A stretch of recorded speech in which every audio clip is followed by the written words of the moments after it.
She wanted to be seen and she wanted to be heard and she wanted to be held and to be acknowledged. The fact is, I grew up in an alcoholic household surrounded by volatility and emotional neglect. I learned early that love was something you had to earn. Safety was temporary, if not even an illusion most of the time. And silence was a form of protection, right? Keep quiet, don't say anything.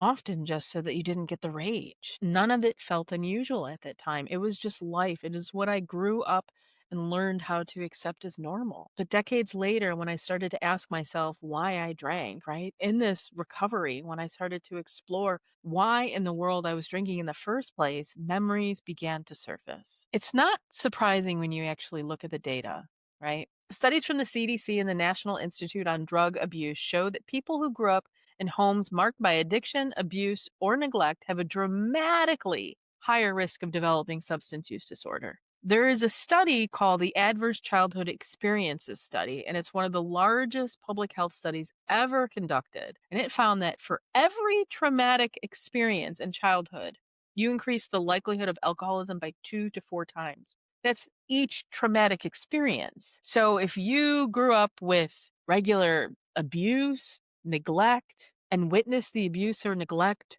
of others, I mean, what are we talking about? Those of us who score high on that ACE scale often carry lifelong struggles with anxiety, depression, and emotional regulation.